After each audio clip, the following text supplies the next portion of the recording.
It is 6 o'clock. I'll call the May 12th, 2026 meeting of the Wythe County Board of Supervisors to order. If you would stand for the invocation, we have Pastor Charles Damian with us from Austinville Baptist Church. Remain standing for the pledge.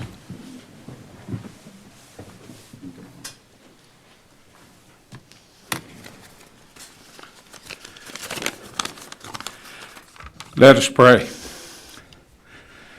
Most gracious Heavenly Father, in humble gratitude we come before you as this Board of Supervisors convenes to carry out the public trust. Thank you for the blessings of this country, for the men and women who serve our community, and for the freedoms that allow us to gather openly and govern with integrity.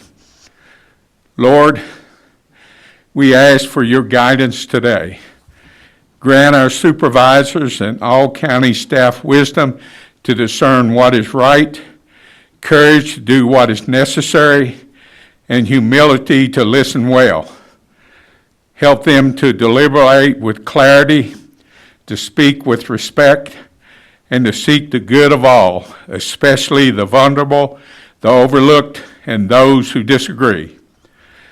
Let truth be honored, justice be pursued, and peace be protected in every decision made.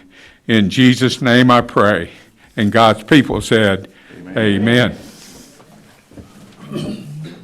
I pledge allegiance to the flag of the United States of America and to the republic for which it stands, one nation, under God, indivisible, with liberty and justice for all.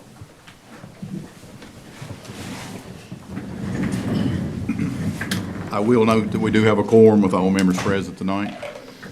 Next item on the agenda is citizens' time. I will remind you that it is 3 minutes, and we only want to talk about issues that impact Wythe County or issues in Wythe County. Just state your name when you come up. We got your address here. As we said before, that's for safety purposes for our part. First person we have signed up is Marcy Zahn.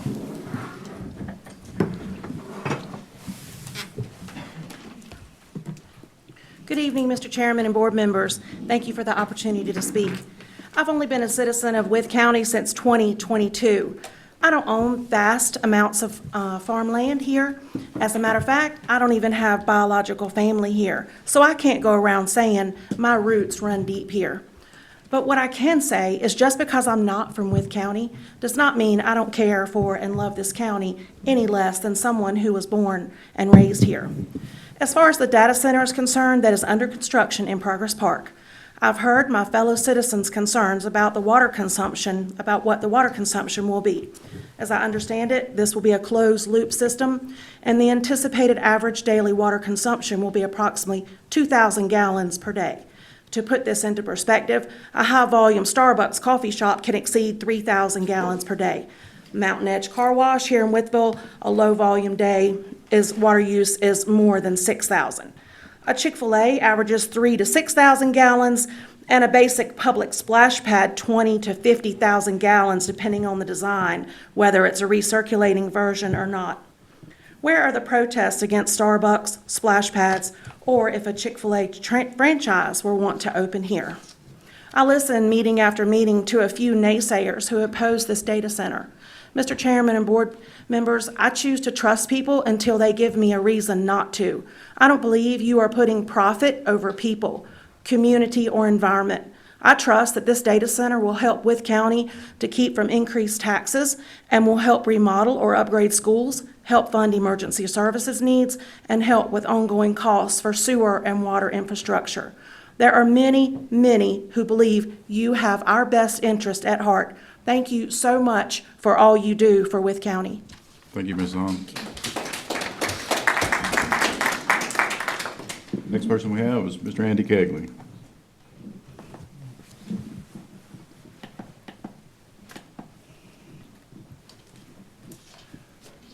Good evening, Andy Kegley. Thank you for the meetings you've just recently concluded on the land use ordinance, draft ordinance, and we're anxious to see what the next step's going to be. I don't know whether it's going to be addressed on the agenda tonight, but certainly within the next 2 weeks, we hope that there'll be future meetings public hearings and the opportunity for all of us to have a public hearing on objectionable, unwanted land uses, which is what a zoning ordinance would give us. Secondly, I encourage you to, I know you're worried about your own budget, and I know you concerns about the state budget are holding up your own budget. I would encourage you all to look at the Senate version of the budget and perhaps get behind it by sending a resolution, letter, whatever, to Richmond, powers that be, your state senators, to approve the state budget based on the Senate version. And then thirdly, I'm going to repeat what I've said the last couple of meetings. I would encourage you all to rescind your January 2025 resolution welcoming data centers to Wythe County. Thank you. Thank you, Mr. Kegley. Next person we have signed up to speak, Ms. Stacy Beamer.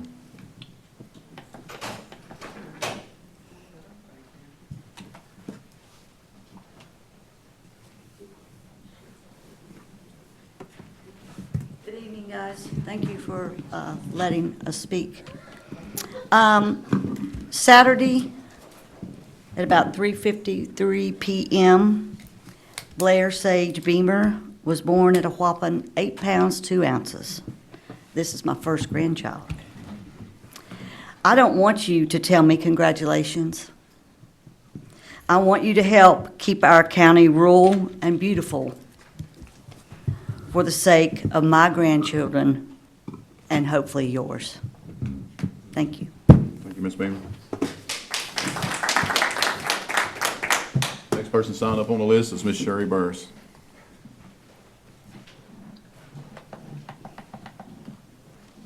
Good evening. I'm Sherry Burris. We all understand that the promise of data centers are supposed to bring investment, innovation, and a stronger digital economy. But we also have to be honest about what's really happening on the ground. Data centers do not create the kind of long-term stable jobs that our communities need. In fact, they often replace them. A modern data center the size of a football field can operate as few as 10 to 25 full-time workers. That's it. Once construction crews leave, the permanent jobs shrink to a tiny handful of highly specialized positions. Jobs that are too often go to contractors outside of the local workers. And meanwhile, the land, the energy, and the tax incentives that could support thousands of good-paying jobs end up locked inside a building that barely employs anyone. And while these facilities grow, other sectors shrink.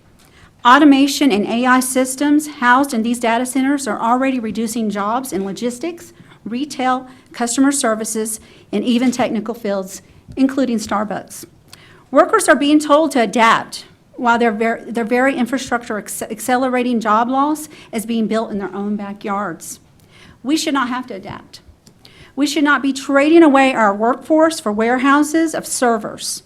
We should be investing in humans, and we should be investing in industries that hire locally, train locally, and grow locally. Industries that strengthen the middle class instead of hollowing it out. This is not about being against technology, but we have to draw a line in the sand. It's about being for the workers. It's about making sure the progress does not leave people behind. And it's about demanding that any development in our community actually benefits the people who live and work here. If a project doesn't create real jobs, protect our workforce, or build a stronger future for working families here in this area, then it's not for the right project for us. Thank you. Thank you, Ms. Burris. Next person on the list is Ms. Donna Nitster. I didn't get my timing down very well, so I'll do what I can. I'll fly through it as quick as I can. Donna Nichter, thanks for letting me speak. I'm going to speak about AI, which is what the data centers bring to us, and I have some real concerns. And this is taken out of an article by Ralph Losey. He's a retired lawyer out of Law and Technology. Some of these are direct quotes. 7 key AI dangers. 1, bias and inaccuracies. AI systems may reinforce harmful biases and misinformation if their training data is flawed or biased. There can be face recognition biases against U.S. minorities, leading to wrongful arrests, gender biases excluding female candidates for jobs. 2, privacy concerns. Extensive data collection by AI platforms can compromise personal privacy and lead to misuse of sensitive information. Unauthorized data sharing, breaches, exploitation by malicious actors. All of these are already happening. 3, loss of human judgment. Over-reliance on AI might diminish our ability to make independent decisions and critically evaluate outcomes. Medical professionals may overly rely on AI diagnostic tools, leading to misdiagnosis. Costly, incorrect legal arguments have already happened as well. 4, deepfakes and manipulations. AI can create convincing fake contact that threatens trust and social stability. Risk of fabricated falsehoods, weaponized politically and socially, lead to erosion of public trust and social tensions. 5, loss of human control. Automation of critical decisions may reduce human oversight, creating potential for serious unintended consequences. Direct quote, the automation of critical decisions in fields like healthcare, finance, military operations might reduce essential human oversight, creating risks of catastrophic outcomes. Employment disruption. The displacement of workers can exacerbate economic inequalities and social tensions, existential and long-term risks. I'll end with a quote. The theoretical future of AI, especially AGI, brings existential concerns. AGI could eventually become powerful enough to outsmart human control and act against human interests. It's kind of like the end of the spectrum, okay? This is consistent with so many of the articles and things that I've read and watched and listened to. So there's a spectrum of people that are like, it's the end of the world, and we need to take a look at these things. So some of these things that I want to take a look at, I know we can't do a moratorium in the county, but I would like to take them into consideration of part of the externalities. Is that what we call them, Roland? That the data centers bring, and do we want to support that in our county? Okay, didn't get to all of it. Thank you, but Ms. Nitch. pretty good.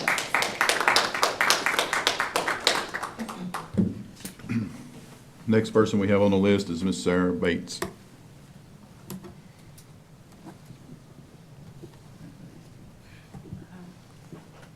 I've been reminded to try to go closer to the mic. I'm Sarah Bates, and thank you again for the opportunity to come and share my concerns. Last night, 2 of you directed me to the county comprehensive plan when I asked questions about wanting to find something I've looked hard, high, and low for in the county. A map, a comprehensive list of both the historical sites that we would want to consider in any proposed new land use and environmentally sensitive areas. So I went home and stayed up very late keyword searching, and the comprehensive plan does not contain either thing. So I went down and talked with Allison, the public information officer for the county today. She agrees. It is not there. So the 2 people that directed me there aren't aware of what is in that plan fully. Unfortunately, it hasn't been done. There are a lot of external links that direct you out to different agencies that might have a list of part of it, like historical resource designated properties, but there is no comprehensive map or list for either category. And I'll close by saying, as I discussed endangered species impacts with a few of you yesterday night,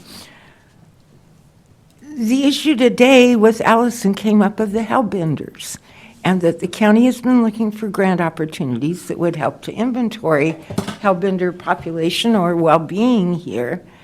And yet, that's not on the list of species that you're considering the well-being of. So my ask is, this seems negligent to me, not that you individually have been negligent, but that you need that information to make informed decisions. And I believe it should maybe take a community effort rather than a huge amount of money spent. But we could get started on building a map that lets you know what is known about and what things are of concern. And so my concern, again, I don't want to see Reed Creeks further degraded. I don't want to see the Appalachians further exploited. I really care that we leave this in better shape for our grandchildren and those to come. Thank you. Thank you, Ms. Bates. Next person on the list is Mr. Joe DeBoard.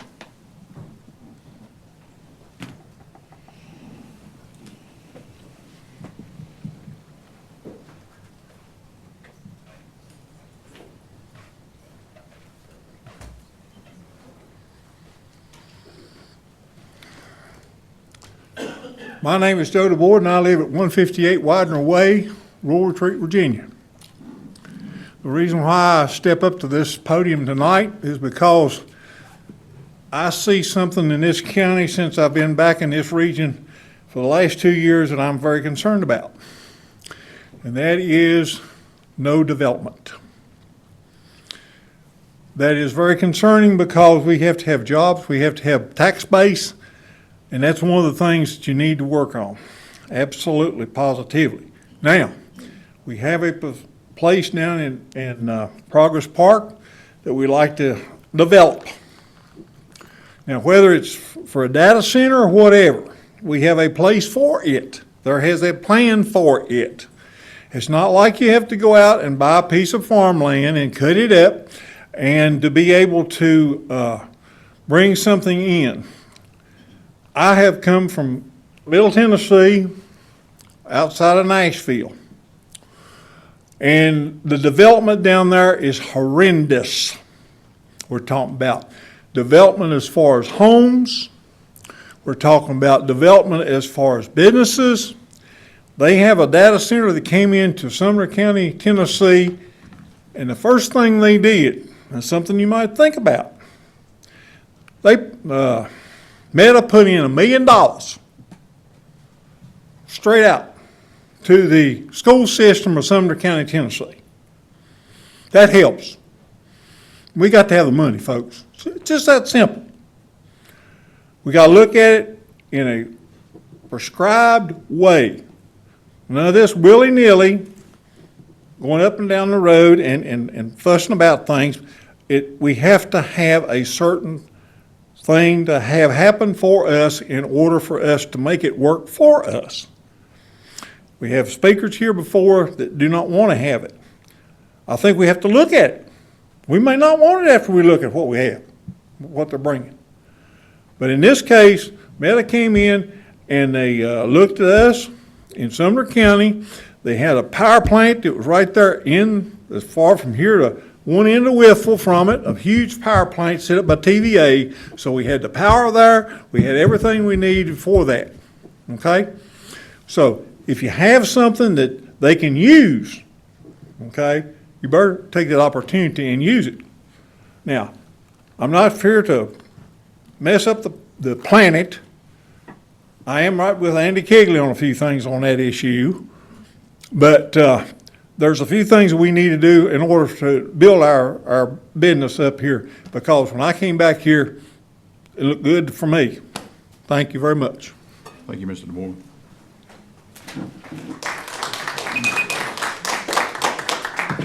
Next person on the list is Mr. Andrew Russell.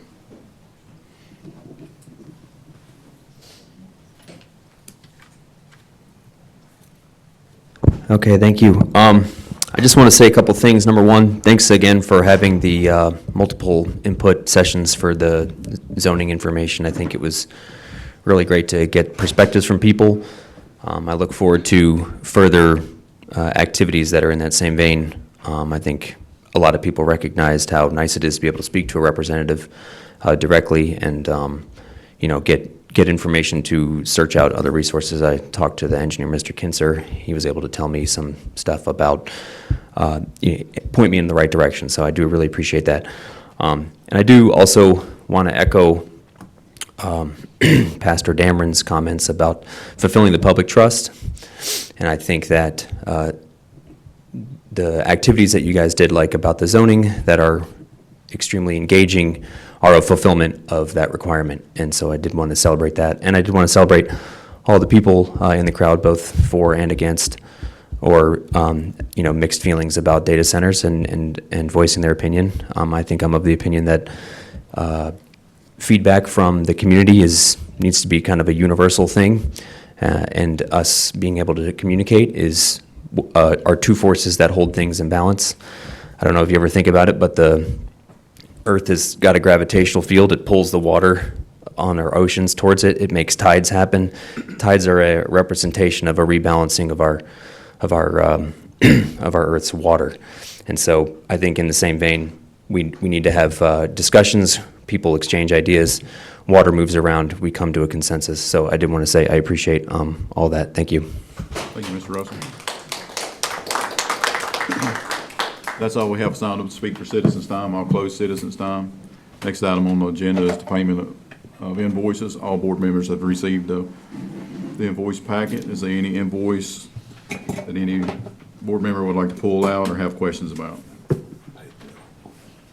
Make a motion to pay the bill. All right, I got a motion to pay the bills by Mr. Cook. Got a second by Mr. Martin. We'll do a roll call vote. Mr. Burnett, we'll start with you. Aye. Aye. Aye. Aye. Aye. Sorry, so approved. Next item is approval of the meeting minutes from April 28, 2026. I have a motion to approve those minutes. Got a motion by Mr. Burnett and a second by Mr. Terry. Any questions or adds that needs to be, or subtractions for the minutes as presented? All right, here none. All in favor signify by saying aye. Aye. I'll abstain. I wasn't present. So moved. Next item on the agenda is old business appointments. I think we got some appointments. Yeah, I would like to nominate one for the Wythe Community College, Mr. Neil Martin. All right, I got an appointment for the Wythe Community College, Mr. Neil Martin. Any questions or concerns with that? I have a motion to approve. So moved. All right, got a motion by Mr. Terry. Second by Mr. Burnett. All right, we'll do a roll call vote. Mr. Burnett? Aye. Aye. Aye. Aye. Aye. Aye. All right, so approved. All right, so we got the New River Highlands RC and D Council. Has anybody been able to speak to anybody on that? All right, New River Water Authority, Regional Water Authority, Mr. Burr, your term's up. Yeah, and Anybody want to? typically the county administrator, the town manager, and the county administrator for Carroll County is on there, so I still think that is one of the best foresighted moves that the localities have made to that New River Regional Water Authority, and would love to still be your representative on there. And I'll make that All motion. right, Mr. Cook and Mr. Martin. Got a motion by Mr. Cook and a second by Mr. Martin and a whole host of others. So with that, we'll do a roll call vote. Mr. Terry? Aye. Aye. Aye. Aye. Aye. Aye. All right, congratulations, Mr. Byer. The Recreation Commission, Lucas Hughes, I did talk to him back in March, and he said he would go back on it again, so I'll make that motion to appoint Lucas back to and I got a second by Mr. Terry. We'll do a roll call vote. Mr. Burnett? Aye. Aye. Aye. Aye. Aye. Aye. All right, congratulations, Mr. Hughes. The Social Services Board, I know Ms. Tucker Lloyd is in the building with us tonight. She has graciously accepted to extend her service there, so I would nominate her again. So I can get a second on that. Second. Got a second by Mr. Cook. Any questions on any of that? All right, do a roll call vote. Mr. Terry? Aye. Aye. Aye. Aye. Aye. Aye. All right, congratulations, Ms. Lloyd, and thank you for your service. Staying with the social services, I don't like doing this, but unfortunately, with my job, my schedule is all messed up, and I am going to have to step down from the Social Services Board I don't like stepping down from anything like that, and I think this is a good board to be on, but I can't give them 100% of my time due to my job, so I am stepping down. But we do have a representative that wants to step up to it, so Mr. Morgan wants to step up into the position, so I'll entertain a motion. Second. All right, got a motion by Mr. Cook, a second by Mr. Turry. Any questions or concerns? Do a roll call vote. Mr. Burnett? Aye. Aye. Aye. Good deal. Congratulations, Mr. Morgan, and I will attend the next meeting with you, and then make that announcement with that group as well, and I'll send them an email out as well. With Grayson Regional Library, I know Ms. Davis has resigned that. And Ms. Adams is here tonight, and she has talked to us about it, and it just, if she comes up, she's talked to some people that are supposed to fill out some applications and be getting those in to Ms. Collins, so we'll try to get those around to you. Okay. We can do that. I hate to see Ms. Or Dr. Davis leave that board. I think she's been an asset on there in the past, but her work schedule's just not going to permit her to continue, so. And I know we kind of jumped the gun on the community college, but Anthony he's asked to step off of that, right? Yes. Due to conflict. I do have a couple more things. Mac Pruitt was the Fort Chisholm representative on the planning commission. He has stepped down from that position. I do want to thank him for his service on that and stepping up, but he has stepped down. And with that being said, I would like to nominate Robert Epperson to go back on the board. Mr. Epperson served previous on that commission, and he has accepted that to go back on it, and I'd make that motion. You got a second by Mr. Turry. Any questions or concerns with that? Do a roll call vote, Mr. Turry. Aye. Aye. Aye. Aye. All right, congratulations, Mr. Epperson, and thank you for your service as well. That's all the appointments we got, unless we have anything else. All I know of, yes, sir. All right. Moving on to FY27 budget, and setting the public hearing, revenue expenditures, budget, and tax levies. Mr. Byrne? Oh, can we just skip this part of the meeting? As I gave you a little bit of an overview last time, we went back, Mr. Hankins and I met with staff. We cut out a lot of capital projects. We made some cuts where we are. As I have shared the budget with you all, there are a few small things in there that, turnout gear for fire department firefighters that we've talked about, that we've got to keep a rotation on that. We've got some capital improvements on some other fire equipment, but we took out a lot of the things that were in the Ager Park and things like that. We got some minor ones, but we cut a lot of those back of what we were doing. There is not a lot of capital projects that stand out alone in the process. So as in my memo and as we talked about, in the years I've been doing this is the largest deficit that we have had getting to this point. But we are currently at a $3.8 million deficit of revenues to expenditures. Large part of that does come from the school board. Their total budget is only up $744,000 this year over last year. But because of the change in our composite index and the loss of state funding, they are requesting $2.5 million more from the county to keep their operations, as needed and where they need to be. I have not made any cuts to the school board budget in the draft budget that has come before you all. I listed down here major expenditures in the county budget. We've got $250,000 for the reassessment. We do have $343 for emergency services equipment. We've got $80 for parks and recreation, an engineering vehicle, and some brush and trash compactors are some of the big cuts right there. Or not cuts, the items that are still in the budget but don't add up to a large amount. We have not included any new full-time personnel that were requested by EMS, IT, or the sheriff's office in their courtroom security. It does include one additional part-time firefighter for the eastern end of the county. For that position, we're currently having 2 on staff there. This is to take that to 3. And there are some additional part-time funds for parks and recreation for their extended season and pool programs and different activities that they are proposing. We do have a large increase in estimated revenue this year of $4 million of sheriff's photo enforcement fines, but the latest legislation, and I do believe it has been signed, limits the use of those funds to a certain items. The sheriff has committed $597,000 to overtime, the Fort Chisel project, sidewalk project, and some vehicles. So that certainly helps us in the process, but we can't count that revenue to be used for the school budget or anything else in the process. It is limited. Our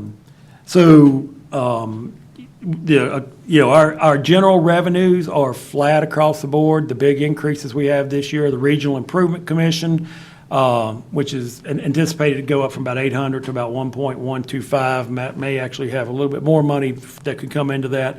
We have committed that in the past years, and Matt will be asking you to do the same towards our emergency services program. Our emergency services program is still in the red, for our EMS and all of that. So we do need that to continue going towards it. And also an additional $300,000 in funds from our emergency service billings are anticipated.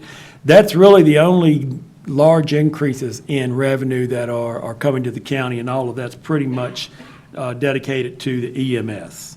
Now, we are fortunate. We are sitting on a large reserve. We obviously have earned interest on the reserves. As interest rates have dropped, we have learned less on that this year in the process. And we have the ability to say that we are going to pull this out of reserves. The data center project obviously talked about a lot, as we talked about last December. That is anticipated to bring in at least $10 million in annual tax revenue to the county starting in 2028. So we're still a couple years out from that, potential to get some money in 2027, but calendar year 2027, but maybe some by the 2028 timeframe. If it were, you all know I'm considered a very tight person over here on the budget and everything we look at. I never like recommending tax increases. If it were not for our reserves and if it were not for the anticipated data center revenue, I would be recommending at least a 5-cent tax increase for this year. That would bring in about $1.3 to $1.4 million to help with some of this offset. You're going to have a reassessment next year. I anticipate there will be an increase in house values and land values next year.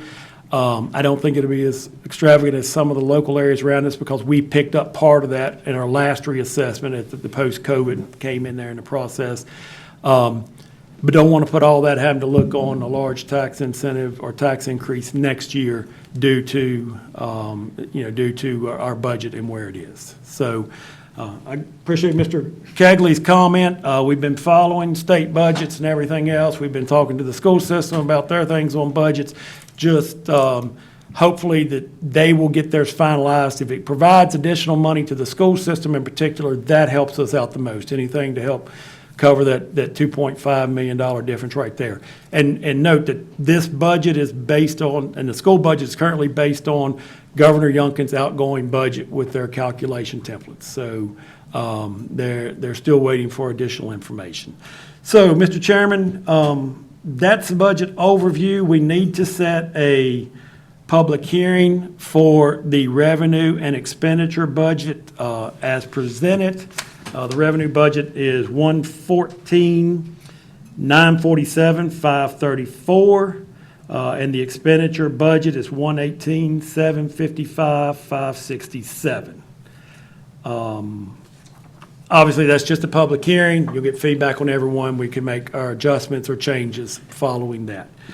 In addition, we do need to set an advertisement for our rates, for tax rates for FY26 on page 80 of the agenda. I believe the page, I may not be the right page. Ms. Collins has it pulled up there. It shows our current rates, 51, 222, 150, and 56 for real estate, personal property, machinery and tools, and merchants capital. I recommend merchants' capital remain the same. I recommend machinery and tools stay the same. I recommend personal property stay the same. As for real estate, I will leave that to you all to make a recommendation there. If you want to advertise a tax increase for the shortfall that we're facing, or just look at advertising the rate that we are at and making up the difference out of our reserves. Mr. Byron, just for clarification, I know we got the reserves, we can use the money, but we also used that money for last year's budget, or the current year's budget that we're in. right We now. did, this past year, we did use $2 million of reserve as an estimate to balance the budget. And our school system additional request last year was, I think, 1.932 million as well. So a lot of our changes over the last 2 years has been the increase in school funding, along with other items. But, as I think I mentioned at the last meeting, our general property tax revenue has only increased a total of about 1.4 million over the last 3 years in the process. What's the board's pleasure on the real estate tax? I think we're all in agreement leaving everything else there. What's the pleasure on the real estate, leave it like it is? Keep it like it is. You need us to take action on that? What I would request, Mr. Chairman, is number one, for you all to make a motion to advertise the expenditure and revenue budget as presented. All right, I'll entertain a motion as presented. So I got a motion by Mr. Martin, second by Mr. Cook. Yeah, Got a second by Mr. Cook. Any questions or concerns with? yeah, I do. I have a question on it. Okay. Have we considered pulling out of the JIDA?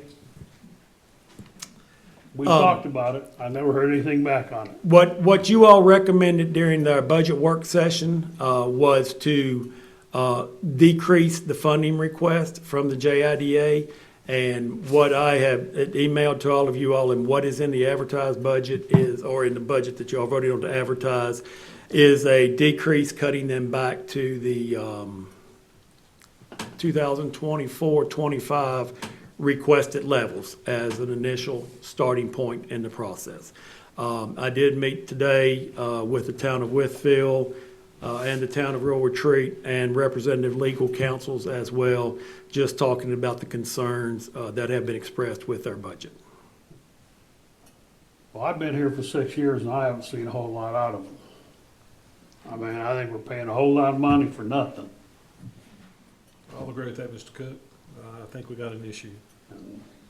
No. So the what's in there, I believe, is 288 against a requested budget of 343.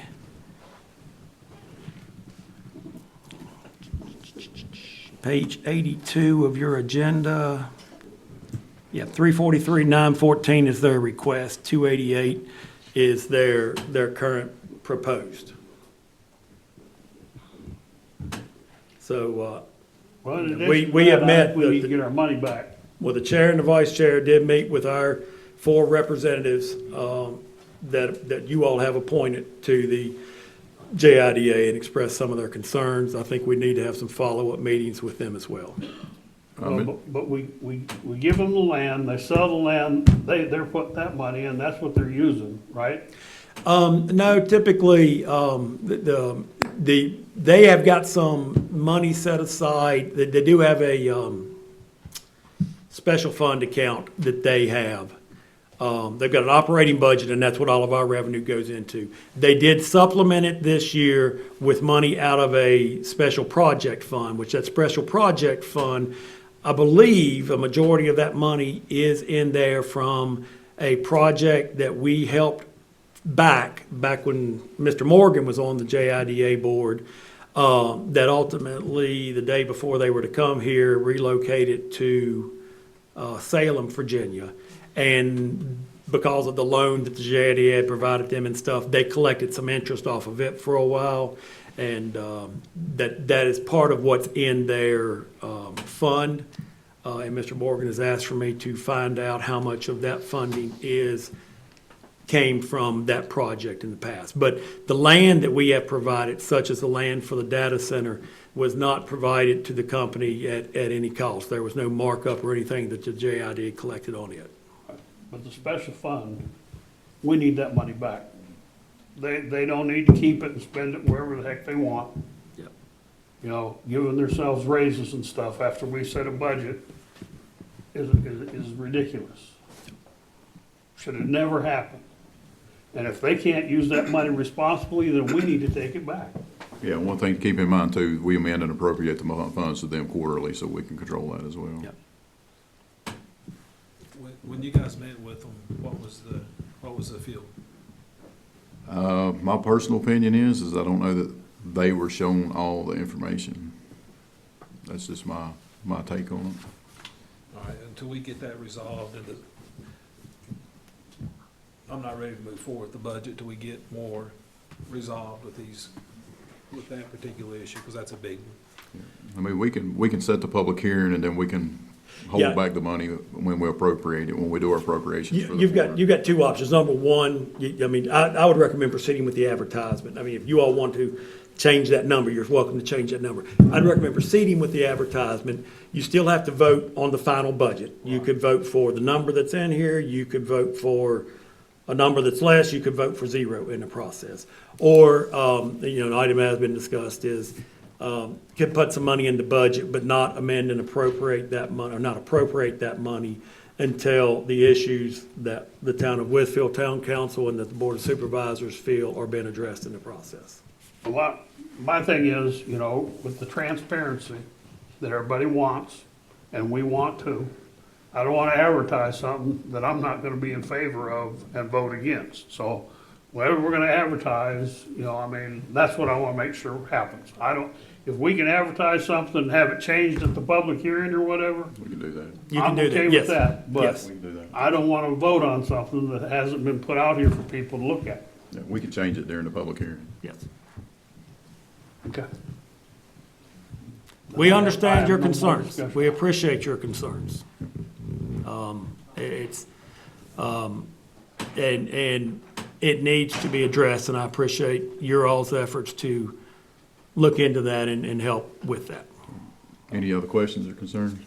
One more, did we ever talk to the sheriff's office about not paying or not doing their full-time positions that were requested? I spoke with the sheriff and told him that I did not have that in the budget. Of course, I told him that I figured he would come to the public hearing and he'll probably speak as to why he thinks that is best in the process, and you all can say, Mr. Administrator, we disagree with you, put another $100,000 in the budget for those two people. I mean, y'all can do that, so. So that's but not in there? it's not in there, and I told him it's not in there. This is my recommended budget to you all, and you all can advertise it. I recommend advertising it. But you all have got full ability to change it. It's Okay. up to you all to make your final call on that. All right. Any other questions? That's all I've got, sir, thank you. All right, so we do have a motion and a second on the floor to set the public hearing as presented or requested, so we'll do a roll call vote, Mr. Terry. What, do we set the date? It's a good point. I was going to do it for May 26th, the May next 26th. meeting. Does that change anybody's motions? That is the correct date, right, Martha? Thank you. All right. That being said, we'll do a roll call vote, Mr. Terry. Aye. Aye. Aye. Aye. Aye. All right, so approved. All right, so now we have we need to have a motion to set the tax rates. So moved. To leave them as, at the current rate. So I got a motion by Mr. Cook, do I have a second? Got a second by Mr. Terry. Any questions or concern with leaving the tax rates as they currently sit? Here none, we'll do a roll call vote. Mr. Burnett? Aye. Aye. Aye. Aye. So approved. Thank y'all for not raising my taxes. So, well, that's a public hearing, so both of those will be on that May Raise my taxes. 26th. So, Please don't raise my taxes. No.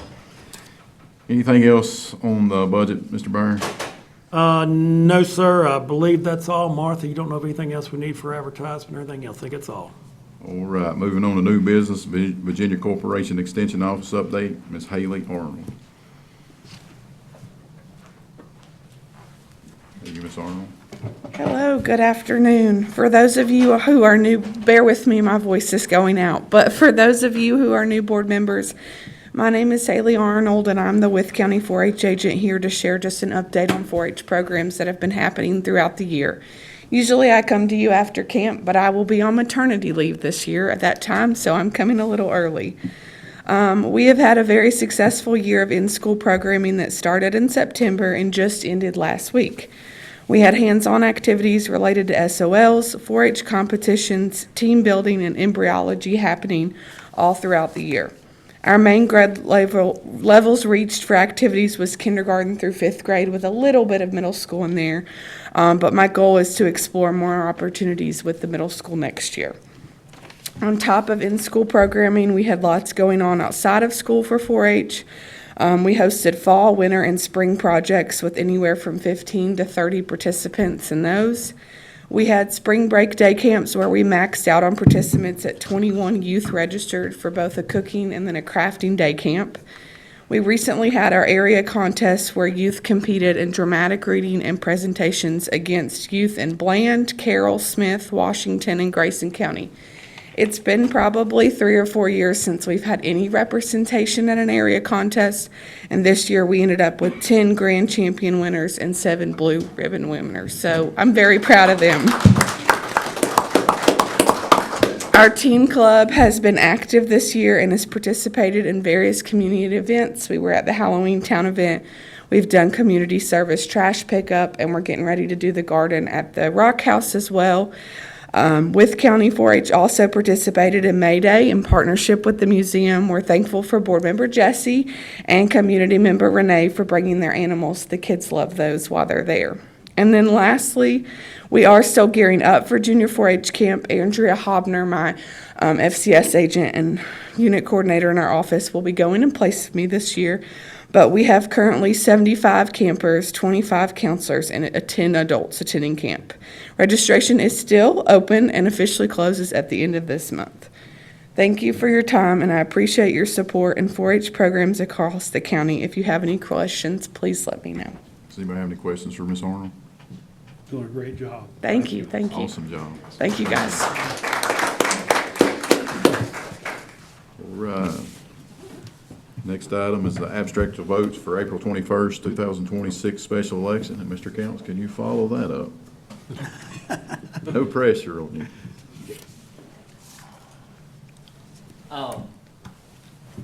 First off, I think this is the first time I've ever came after an election, and we have folks that serve as officers of election for us present tonight. So I'd like to give a big thank you to them. We utilized 40 officers of election for this particular election, especially since it being a non-November election. We really appreciated their support and getting out and helping. This was definitely a different type of election than what I'm used to administering. We had a total turnout of 10,972 voters, which for an April election is quite impressive. You know, I know for primary elections, we're lucky to get 3,000 or 4,000 to vote countywide. So during that time, 3,731 voters cast ballots in person in our office, which is the third highest turnout election that we've had for early voting in our office.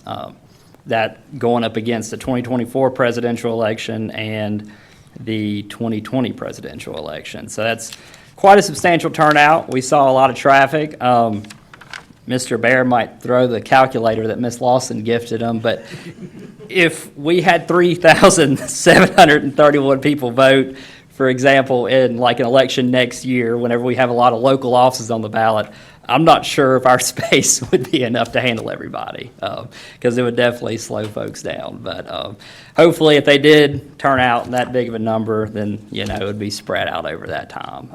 We typically still see the Friday after election, or the Friday before Election Day, to be our busiest day. I believe we had between 300 and 400 vote on the Friday before this time. So that's more than what some of our polling places saw on Election Day itself. I would like to also give a big thank you to the schools for closing, particularly with this turnout. It would have been very difficult to have an election going on while school was in session, so huge thanks to them for being willing to close for that day. I know some localities didn't, they had to move polling places, and that definitely would have made it difficult for the voters to try and find those locations. Total cost for this election was $23,383.59. Mr. Vaught always liked to ask how much of that we were getting back from the state. I can say that the state did pass a caboose budget this year to appropriate a reimbursement, so we're looking to file for that reimbursement sometime in the month of June, I believe, so hopefully it'll be 100%. I believe it was a set amount of $5 million, so I don't know if that's enough to cover the entire state or not, so we will wait and see on that. So. Yeah, make sure we get ours filed so we get it back. Don't worry, I always turn everything in first most of the time, so I'll try to get that. We don't want Richmond to keep anything. That's right. So They've already wasted 2 months. yeah. Any questions? Any questions for Mr. Counts? I have two questions for him. How many people tried to vote on Monday before the? So that has been an issue statewide. Myself and Miss Lester did start keeping a tally this time.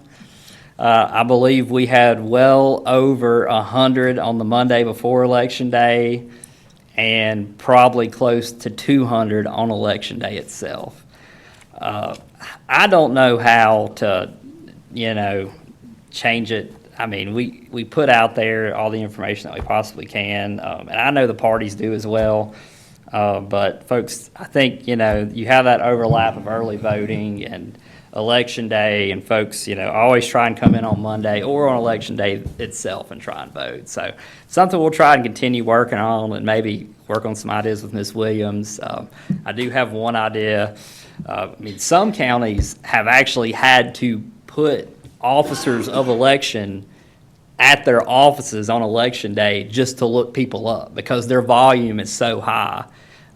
Which, like I said, me and Linda spent the entire day on Election Day throughout the day having folks coming in. So we try and get folks, and it's different people with every election. They try and come in. So it's difficult to get them to the right place. So and we did have one person, I believe, show up at our office at about 6:50 on Election Day, and luckily they only had to go across town, so hopefully they got there in that amount of time. So, Second item, Mr. Chairman, just while I have Lyndon help bring the bad news in the process, I will put this on the Budget Committee for next week. One item that is not in our budget, we did discuss it earlier, was new voting equipment. And that is about $100,000 to get new voting equipment. Like I said, I'll put it on Budget Committee. I don't think we're getting a whole lot of state help on that in the process, but the sooner Mr. Counts can get that done, the better chance he has of getting that implemented. So just share that with you. Get with Mr. Byer for the interest rate on that $23,000 we're going to ask about. yeah, maybe we can compound that. I did get the amount down. There at least there's some benefits with the new equipment. They do fit our existing shells that our current voting machines sit in. A new shell is $1,700. So without having to purchase a new shell, that got us down about $17,000. And I will say that the current quote just on the ballot tabulators themselves is actually cheaper than it was in 2015 when we last purchased new voting machines. So those are the pluses to it, but I understand it still is very costly. So. Good deal. Any more questions for Mr. Counts? Thank you, sir. All right, thank you all. 2 years you'll be able to get them. All right, moving on to the next item is designation of casino gambling tax proceeds. Mr. Hankins. Thank you, Mr. Chairman, members of the board. We're shuffling some microphones around. You'll notice a piece of equipment missing over here. It's under warranty. It failed after a few months, so we're trying to get that replaced. On the casino gaming tax, every year the Regional Improvement Commission asks that each of the 14 members pass a resolution saying how you intend to spend your funds for the coming year. That helps us out with audit purposes. I do serve as your representative to the commission. every year we have designated, or you have designated, 100% of the funds to go toward public safety. That makes the accounting easier for the county, makes it easier to keep track of for the auditors as well. We anticipate, because we'll have a emergency services budget in the neighborhood of $3 million, you're going to get about 1.1 to $1.25 million this year, based on the success of the gaming tax at the casino. So you'll be well below what we anticipate spending on emergency services. I ask that you pass the attached resolution to notify the commission of your intent to spend it on that. All right, thank you, Mr. Hankins. I'll entertain a motion to approve the request as presented. Got a motion by Mr. Terry. Do I have a second? Second by Mr. Martin. Any questions or concerns with this request? All right, here none, we'll do a roll call vote. Mr. Burnett? Aye. Aye. Aye. Aye. Aye. So approved. Thank you, Mr. Hankins. Next item on the agenda is the old jail property set public hearing. Mr. Byrd? Yes, Mr. Chairman, the town of Wytheville has executed the emergency services agreement with us, and part of our agreement with them was that we would look at conveying this property to them. So I would request you all set a public hearing for Tuesday, June 9th for consideration of conveying that to the town of Wytheville. All right, I'll entertain a motion to approve this public hearing. Got a motion by Mr. Cook. Do I have a second? Second by Mr. Morgan. Any questions or concerns about this public hearing? Here none, we'll do a roll call vote. Mr. Terry? Aye. Aye. Aye. Aye. All right, so approved. Our next item is Compensation Board Employee Bonus Ordinance set at public hearing. Mr. Byrd? Yes, sir, Mr. Chairman. The code requires that if we provide bonuses to employees, that we must have a public hearing to do so. The Compensation Board has established in the caboose bill this year a 2% bonus for the Compensation Board employees of the constitutional officers. So that is Sheriff's Office, Commissioner of Revenue, Treasurer, Clerk of Circuit Court, and Commonwealth's Attorney. So what you have before you is a employee bonus ordinance to provide that 2% bonus to the Compensation Board funded deputies and employees. All right, I'll entertain a motion to approve as presented. Got a motion by Mr. Morgan. Do I have a second? Second. Second by Mr. Martin. Is there any questions or concerns with this public hearing? All right, here none, we'll do a roll call vote. Mr. Terry? Aye. Aye. Aye. Aye. Aye. All right, so approved. Next item on the agenda is any other new business, Mr. No, sir. Mr. Hankins? No, sir. All right, moving on to the board reports. Mr. Burnett, we'll start with you. All I have this evening, Chairman, is there are some pretty impressive potholes on Red Hill Road Red Hill on Castleton Road. And that's all I have, Chairman. All right, thank you, Mr. Burnett. Ms. Crockett? I just wanted to see about getting an update on the burn ban. And I saw that there was an update today, but if there's Mr. Hankins, you want to? any thoughts on revisions or Yes, ma'am. We do have some recommendations if the board wants to make some changes. We have gotten some precipitation, and we do have quite a few, particularly in our agricultural community, that would like to burn. We got some large brush piles that people would like to get rid of. We've got some folks that have been burning regardless of the burn ban. And that's going to happen. It happens every time. So we have batted a few options around. I think we would recommend that if you want to go to the same standard that the state uses between February 15th and April 30th, so folks could burn between 4 p.m. and midnight, as long as it was attended. Yeah, I think that would be acceptable to us. It minimizes the risk for us. It has fires at times when people can see those fires, and if it gets out of hand, it makes it a little easier for us to fight it and manage it. So if you wanted to keep the emergency in place but put in hours where people could burn, I certainly think that's acceptable and probably even advisable at this point. So if we do the February to April, they still can't burn right now, right? If we don't do anything, we've got a total burn ban in place now. If you wanted to revise it to just cover to where people could burn between 4 p.m. and midnight, yeah, I think that's. What's the pleasure of the board? I mean,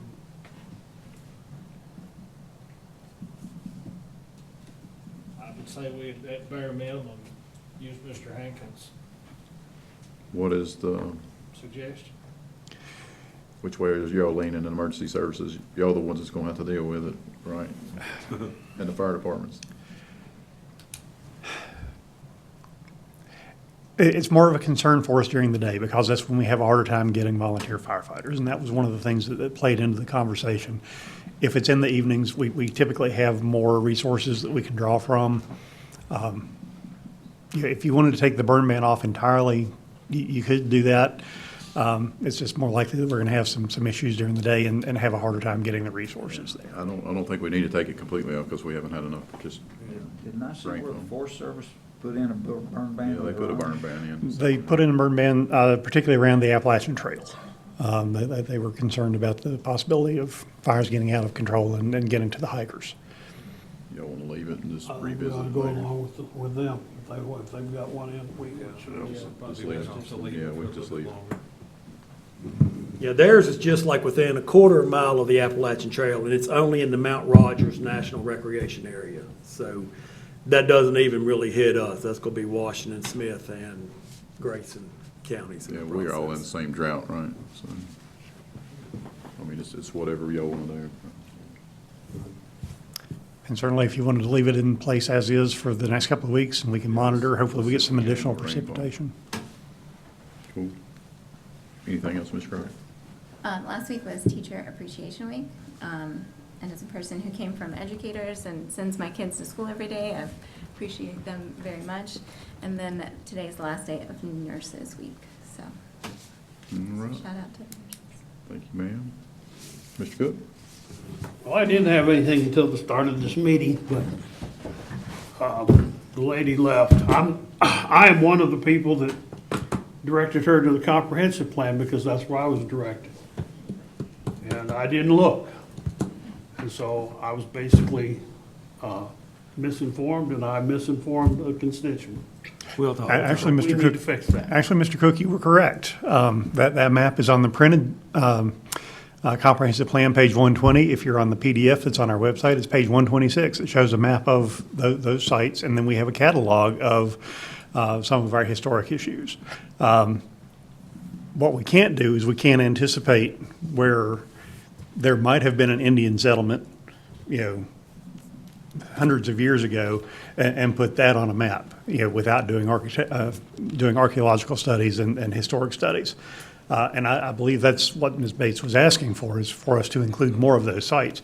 But there's also, under the State Department of Historic Resources, there's a very extensive map of the historic sites of interest in Wythe County. And if you look at it, and I've got it pulled up on my computer, there are blue dots all over Wythe County showing historic sites or sites of interest. So I think it is very well cataloged, both in our comprehensive plan and on the state resources that are available. Okay, we have her name. We do. We've got it, yes. Can we reach out to her Yep. and let her see that? Because, like I said, I told her that's where it was at, and she tried to look there and couldn't find it, so. She had a visit with Ms. Williams today. I believe Ms. Williams has her contact information, so we'll be able to reach out to her. Yeah, we've got it up here as well. And as far as Miss Beamer goes, I've got grandkids too. I've actually got great grandkids. She left, so I mean, maybe she'll watch it. I don't know. But I'm not going to do anything that would jeopardize the future of Wythe County if I can help it. When it comes to the data center out there with the closed loop cooling system, who knows whether it's going to work? We don't know for sure. No, you don't know whether you can wake up tomorrow, but you got to go with what you're told. And we were told this thing's only going to use 2,000 gallons of water, and it's 1.5 miles from any houses, so it's not supposed to hurt anything. But I assure you, the last thing I want to do is damage Wythe County and do anything to my grandkids, because I love my grandkids just as much as she loves hers. And I'm not going to do anything up here that I think hurts Wythe County. And that's all I have to say. Thanks, sir. Mr. Moore?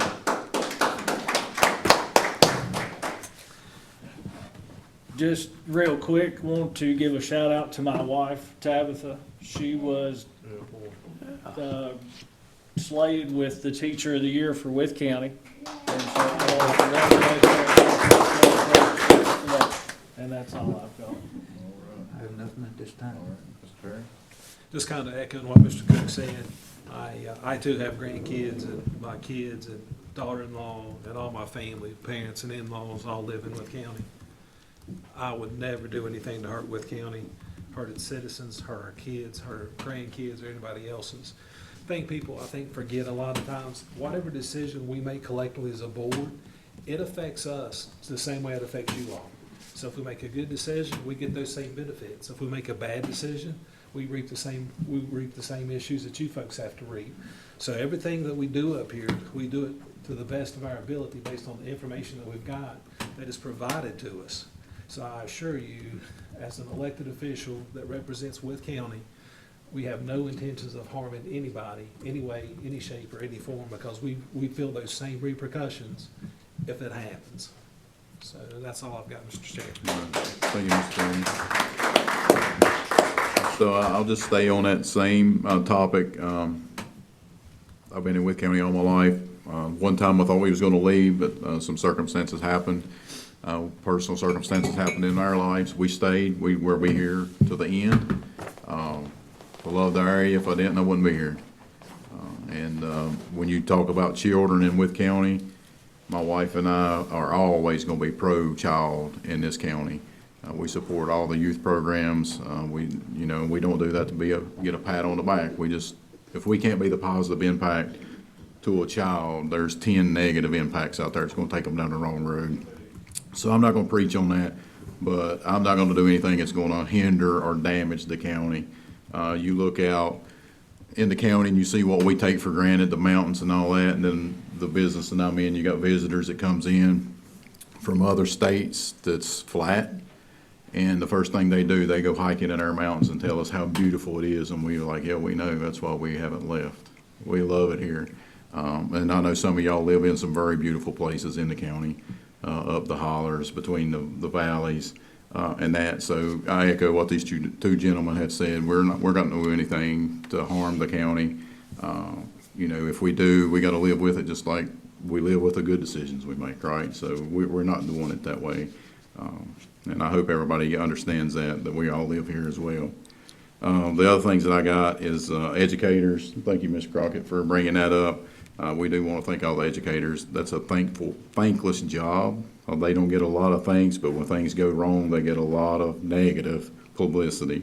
So thank you to all the educators and everybody that's associated with County Public Schools. It's pretty obvious. I know Miss Arnold left, but we got some bright students in this county. And if you don't believe us, ask Miss Tomiak. She's sitting back here. She's on the school board, and she can tell you how bright our students are in Wythe County. I do want to give a shout out to VDOT as well. I know Mr. Burnett's got some issues in his county, but for the most part, they're pretty quick to react when we got issues here, Mr. Schwartz and his teams. And if you think we got issues on roads, go to the surrounding counties and just ride around. It's pretty rough. So I do want to thank VDOT for what they do for us. And then the last thing I got is for the 7 members of the board, and then anybody else that's sitting here that wants to go.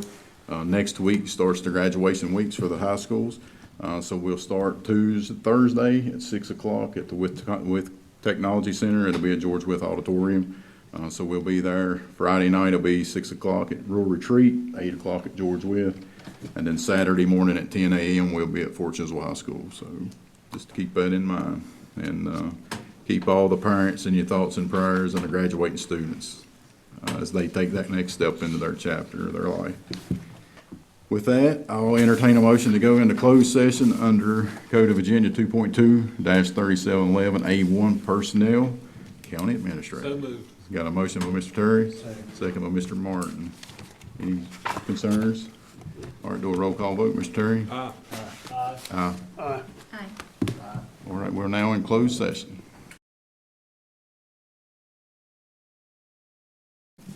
All right, I'll entertain a motion to come out of closed session. So moved. Got a motion by Mr. Terry, a second by Mr. Cook.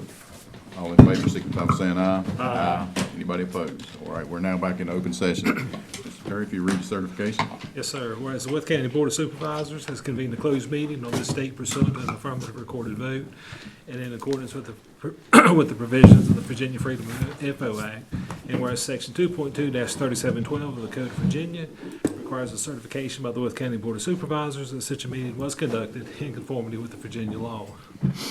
Now therefore be resolved that the Wythe County Board of Supervisors hereby certifies that to the best of each member's knowledge, only public business matters lawfully exempted from open meeting requirements by the Virginia law were discussed in this closed meeting to which this certification resolution applies, and only such public business matters as were identified in this motion convening this closed meeting were heard, discussed, and are considered by the Wythe County Board of Supervisors. And I'll make that a motion, Mr. Chairman. All right, I got a motion by Mr. Terry. Do I have a second? Second by Mr. Morgan. Any questions or concerns about the certification? Here none, we'll do a roll call vote. Mr. Terry? Aye. Aye. Aye. Aye. Aye. All right, so approved. Is there any other business come before the board, Mr. Barron? No business, sir. Mr. Higgins? I just would mention, I told Mr. Cook, Ms. Williams caught Ms. Bates in the parking lot. She provided her with a list of those resources that she was looking for. So that Thank you, request sir. has already been met. All right, thank you. Ms. Collins? All right. Oh, Anybody else have anything? There was a event coming up. If you all want to attend that, let Ms. Collins know. Register for that. I think it's an email out, but we'll do Yeah, another actually, follow-up on that. Mr. Casteron had called about that. Okay. He left me a message on that as well, so I'll get with you on that. I need to look at my schedule, see if I can break through. All right, nothing else coming before the board, we'll be adjourned.